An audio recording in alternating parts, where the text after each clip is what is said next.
And there's two things that I really want you to understand about logarithms. First of all, logarithms, or logs for short, are exponents. Just another way really to write them.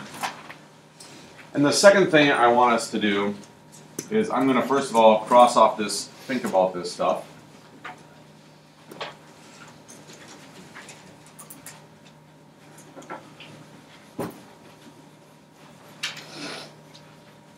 And what I want you to know is that we're going to use the understanding of exponentials, like some base to some exponent equals some number, to understand that if we write it in a logarithm form, just a different way to write it, we would say that the log with a base of b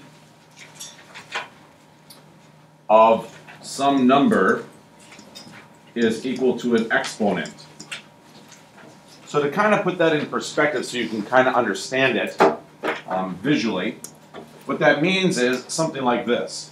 If I took 10 squared, I know that 10 squared is equal to 100.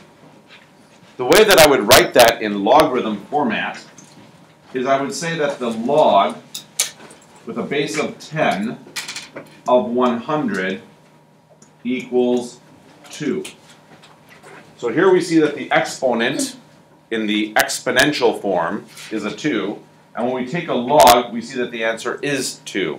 And that's why I say that logarithms are exponents. So in these logarithms that we're going to be talking about today, and exponentials, there are some things that you need to be aware of. The first thing is that each one of them has a base. So for example, the base in the exponential format is the b in the first part of the blue thing, or in other words, the 10. And then in the logarithm format, it's still the b. That's the base. And just a little bit ago, up at the very top, we talked about that logarithms are exponents.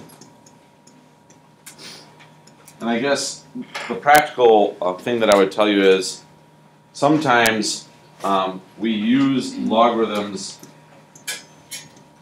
to solve for an exponent.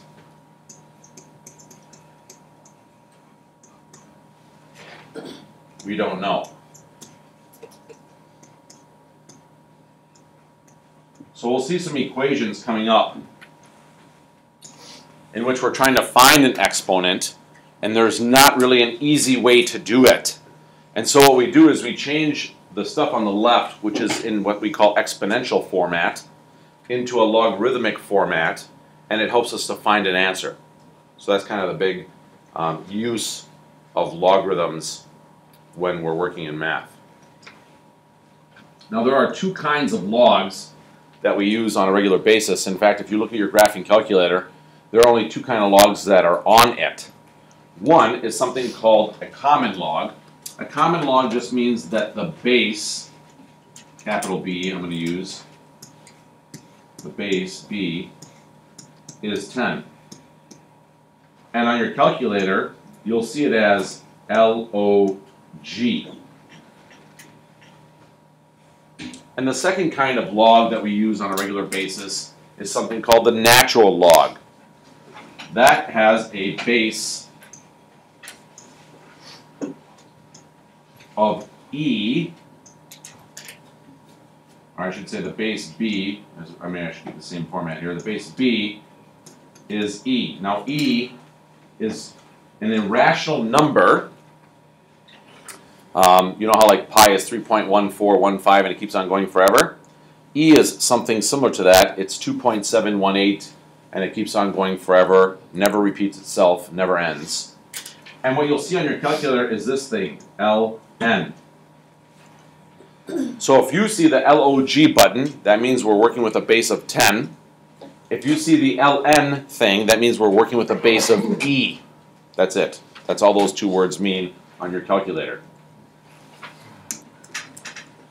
Sometimes even though our calculators can only do log base 10 and log base e, sometimes things come to us in formats that don't have those two bases. And then it becomes important to change it so that we can do that. So down below here, they talk about something called a change of base. This change of base thing is basically saying that if I see something like the log base 5 of 7, that I can change this into the log of 7 divided by the log of 5. This is called a change of base, because our calculators can only do log base 10 and log base e. We change it so that instead of having a base 5 that you see on the left-hand side, both the log on the top of 7 and the log of 5 on the bottom have a base of 10. So just like in square roots where we never see the 2 inside the square root symbol, in the crook there, whenever you see log, you automatically know, even though we never ever write it, that the base on this log is a 10 and the base on this log is a 10. So if you see the word log, the base is always 10 unless there's a number there.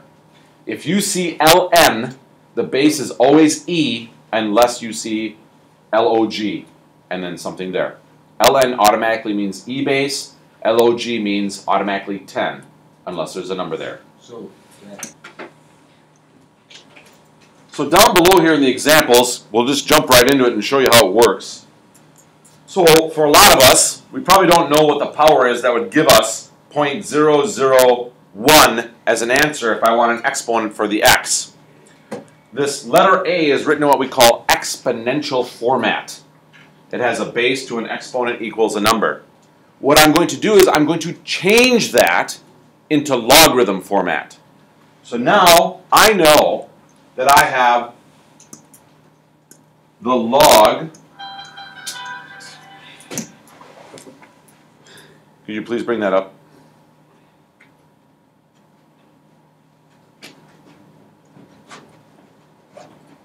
After it's shut off.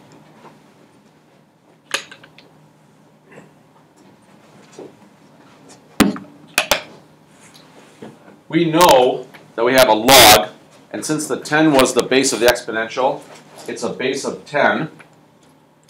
And then the number on the other side is 0.0001, and that's equal to my answer x. Now what I want you to do is to watch this on my calculator. Look, it says log base 10. Log base 10, I don't even have to worry about anything other than I know it's a log because base 10 on my calculator works out fine.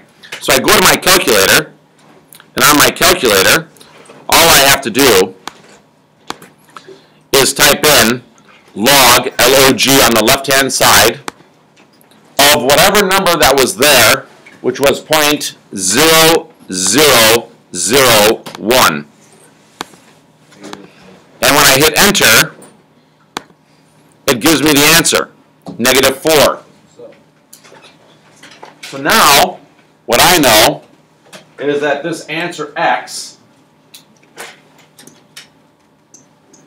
equals -4. And that's because I typed in log 0.0001. Makes solving this equation so much easier. Sometimes when we're doing these logs, it doesn't work out so well. For example, in the next one, if I change this into its logarithm format instead of its exponential format, I will see the log, and it has a base of 2, and the number is 32, and that's equal to my exponent. That's a problem, because my calculator can't do log base 2. Doesn't happen. But, just a little bit ago, we learned about something called change of base. So if I have a base that's not 10, I can change it into a base of 10 by rewriting that. And the way that I'll find my answer is I really have the log, base 10, I'm not going to write the 10, of 32 divided by the log base 10, of 2. So the log of the number that comes directly after the log divided by the log of the number that's down by the g. Log of the number divided by log of the base, both base 10. Michaela.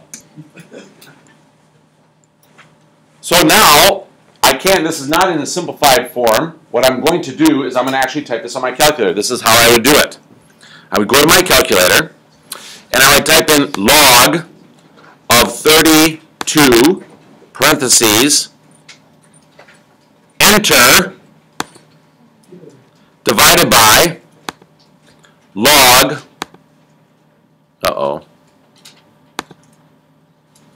let me clear that out, sorry. Maybe this is the best way. Parentheses, log of 32, double parentheses, divided by, parentheses, log of 2, double parentheses. The first parentheses with the log is to talk about you're logging that number. The parentheses around the logs is saying log is all on the bottom there by itself. And then I hit enter. And the answer is 5. So check it out, make sure you can get 5. So I know that this answer is 5. So in letter C, similar to B, I notice that the base is a 3, not a 10. So as I write this in its log format, I would say the log of that humongous number, which is 4304671, is going to be divided by the log with a base of 10 again, bless you, of 3. So I type that into my calculator and see what pops out. So I'm going to have to switch screens here. So log of, let's just see what happens if I don't put the parentheses. 4304671, and the parentheses there. And let's see if I needed those top and bottom parentheses. Divided by log of 3. You guys get 16? Okay, we don't need those extra parentheses, it looks like. So it should be 16. And again, what this is saying is 3 to the 16th power equals that humongous number, the 43,046,721. So on this next slide, just a bunch more practice.